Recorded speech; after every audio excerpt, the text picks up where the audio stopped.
Let's move up to defense. Who is the ideal defense partner for Chris Tanev? I'd say Gio. Ooh, the old man pairing. The old man yelling at the clouds.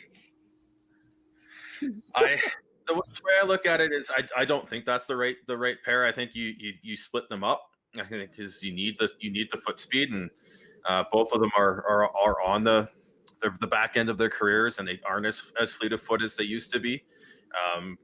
And you gotta split them up and find and give that experience throughout the lineup as well. I think for Tanev, I think it's either Hanifin to give Hanifin an upgrade on Hamonic, and with the same type of pairing where he can maybe release and be Hanifin can be more offensive. Or you give Tanev a look with like a Valimaki and see what Valimaki can do in that situation. I think you've really only got two possible pairings. It's either Giordano Anderson and Tanev Hanifin, or Giordano Tanev Hanifin Anderson. Like, I think you've got your top four established, and it's just a matter of moving those pieces around. I know a lot of people are really high on Anderson. I am too, but I'm not sold that he's our number two guy yet. I mean, he's still a young player in this league. Hanifin has been a number one guy, and I think you either move Hanifin up with Gio, and then you've got a little bit more offensive talent there, and you tell Hanifin, like you were just saying, you're the offensive guy on this line, and then Tanev's the defensively responsible guy, and Anderson is the, sort of more the offensive guy. But I also think that we saw really good chemistry from Hanifin Anderson in the playoffs last year. And I'm not sure I want to break them up yet. Like, I don't disagree with what you're saying, but I think I would start the season Gio Tanev, because you know that they're going to get the job done, and then wait and see how things shake out. And one thing I think the Flames have done too much is relied on Gio on special teams. I would have no problem with Giordano Tanev as our 5-on-5 pairs, and then give some of those other guys more minutes on the special team because they're younger, they need the time, that sort of thing. Yeah, one of the issues that I foresee with when you started talking about Giordano, Hanifin, and Anderson and Tanev is that you've got two left shots and two right shots on those pairs, and I think there's a better way to spread it out with whether you do go with the old man pair of Gio and Tanev, and then you've got your Anderson and Hanifin, or you swap Anderson and Tanev to make it better. I mean, Anderson and Tanev are both right-handers, so yeah, you can kind of swap those two. So it'd either be Gio Anderson, which would give you Hanifin Tanev, or vice versa.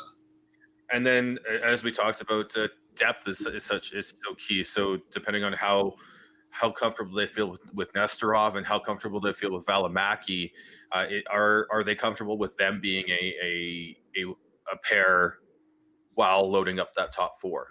And as fans, we often want to see the hot kid on our team, right? And that's Valimaki right now. But I still question, is Valimaki better to play in Calgary with third pairing minutes or to play in Stockton with first pairing minutes? This is a guy who, again, has never been healthy for a whole season yet. We've barely seen this guy play. I'm not sure I'm ready to bring him to Calgary. He just had a great season playing against men overseas. If it was me, I would start him in Stockton and give him first pair minutes to see what he does. I would leave those depth pairings to Nesterov, to Shillington, to some of the guys that we've brought up recently, Petrovic, and let Valimaki come up when we need him, when a top four injury happens. That is a good point. I mean, I think we're all, and he's coming off an injury. Yes, he had the year in Finland, but still NHL is NHL, and that's everything else. I mean, from what I saw of the scrimmage, the highlights that I saw, Nesterov and Valimaki looked good together. But at the same time, I do see your point of allowing Valimaki. It's a half a season where it's not going to be. It's not like if it was an 84 game season, then I would be like, okay, I think really at some point you're going to need to bring Valimaki up. And I'm not saying don't bring him up, but when we submit our opening day roster, I would rather put him in Stockton. Say, you know what, you had a hell of a year against men. Let's reward you by giving you a number 1, number 2 role in Stockton. Then, hey kid, you're the number 5 here in Calgary, and I think he'll come up. I mean, I think he will be back here at some point when there's a top 4 injury. But I think we have so much depth. I'd be okay with Nesterov and Petrovic, Nesterov and Shillington. I mean, there's enough guys that can fill a 5-6 role. Yeah. And if he's busting down the door, I don't know what the call-up rules are going to look like this year, because you can't just bring a guy from the States to Canada without quarantining. So I don't know what that's going to look like. But, if he busts down the door and earns a spot, bring him back. I think they still have to quarantine for 14 days. If not, it's 7. And that's why they have the taxi squads that they're gonna have to have filled up. And honestly, for me, I think I keep Valimaki on in this top 6. And maybe I'm coming at it from a Canucks fan standpoint, where I look at how it looks like how the Canucks handled last year and how the Canucks look like they're going to be handling their top 6 this year, where they aren't necessarily loading up the top 4 with the quote unquote best 4 defensemen. They're bringing down one of their top 4 defensemen into the third pair. Mm-hmm. and mixing and matching throughout the game based off of the situation, and having a steadying force on that third pair with a rookie like Valimaki, and in the Canucks case, it looks like they're going to have Tyler Myers and Ole Levy as the quote unquote third pair, and then you're getting that veteran's getting extra minutes on penalty kill and power or power play to make up for the lack of minutes on 5-on-5 potentially. And I think that in a season where it is so weird in terms of scheduling and compressed in certain areas, and it's going to get more compressed, and you're going to have more off time as well, because we're already seeing with Dallas, they're postponing their first 3 games. I expect a few more of those situations to happen, just because of the reality we're in. You're going to want to be able to have that depth. You're going to want to be able to have the ability to have. But also, reason you want to have veteran depth, mm-hmm. right? And he's not. And I guess this whole thing brings up an interesting question too, which what do we do with Shillington? I mean, do you look at Shillington as being part of the taxi squad? Is it good for his development to sit around? Or do you send him to Stockton and leave that spot to Petrovic and guys like that? That's going to be really fun to watch over the next 2-3 days, to try and to see what teams do with the younger players who are on the cusp. Mm-hmm. Flames have Valimaki that they have, and Shillington that have to. Do you want them sitting and not playing, or do you want them playing and really have to be in a really tough position to actually bring them up? And that's why I mentioned the quarantine. We can't just bring these guys up and down at will. There has to be more strategic thought to when you move them. Mm-hmm.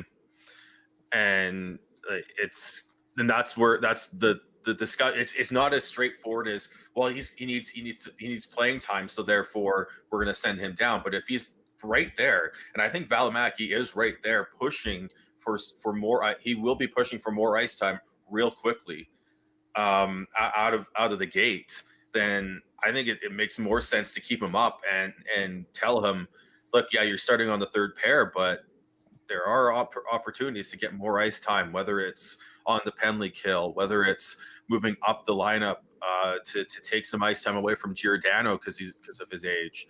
Like, there's opportunities there. I know a lot of people are really high on Valimaki. Sorry, Kevin, I know you're going to say something there, but I just wanted to finish this thought. I know a lot of people are high on him, and I think he has potential. But to me, I can't look at him as a top 4 prospect until I see a season of healthy hockey. Like, I think this could be, and every team gets them once in a while. You make a draft pick who looks good, and the guy's just never healthy. And I'm hoping that's not the case with Valley. I hope that we can see him get healthy and stay healthy. But we've all seen it in every team, a guy that's drafted high and just never makes it because he's not healthy. I think one of my criticisms of the Flames D overall is sort of, without Valimaki, I do feel that they're slow. They're slower. I think Valimaki adds some speed, but But do you need speed for 6 minutes a night? I don't think he's playing as low as 6 minutes a night, though. Well, maybe here's the question: where are you at with Hanifin? I think Hanifin's got a ton of potential. A lot of people forget how young Hanifin is because he's been around the league for so long. I mean, Noah Hanifin is only 23 years old. I think he's got great potential still, and I don't think I would not put Valley higher than Hanifin in the lineup right now. Okay. So really, I think it could happen during the season, but starting the season, I think Hanifin's near top 4. Okay. Yeah, I don't. Yeah, I if that's your argument, it's hard for me to keep Valimaki in for 6 minutes. I guess then it comes down to Valimaki and Shillington. I do like what I've seen from Nesterov. I think I know it seems like the Flames are higher on Nesterov, playing the right side. And this may be a hot take, but I do think that this is an upgrade. I think Tanev is definitely an upgrade for Hamonic. The question is Nesterov an upgrade for what Gustafsson and Forbert were? You were mentioning Hanifin, and I mean, we're paying this guy almost $5 million for a team that has less than $1 million salary cap. If you find that Valimaki is going to play higher in the lineup, I think you got to find a way to move that deal, because $5 million for a third pair guy is more than this team's going to want to pay. And if for no other reason, that's why I think they're going to give him every chance they can in the top 4. The other thing I always caution fans about is fans often look at defensemen as being good or not based on offensive performance. That's not their job. Their job is to defend, hence the name. And I think a lot of times guys that are stay-at-home defensemen or don't have the same offensive prowess don't get looked at as good defensemen by a lot of fans because they're not putting up the goals and the assists. I think Hanifin's just fine in his role, and I think at 23, I mean, I'd be okay to keep this guy till the end of his contract and see what we got out of him. But I think he's a top 4. Okay. I don't think he's a top 2 yet, which is, I think, how they're trying to play him in Carolina a lot. But I think he's a great top 4 guy. Okay. That's fair. So basically, you're going Tanev, Geo, Anderson, Hanifin, Nesterov, Shillington?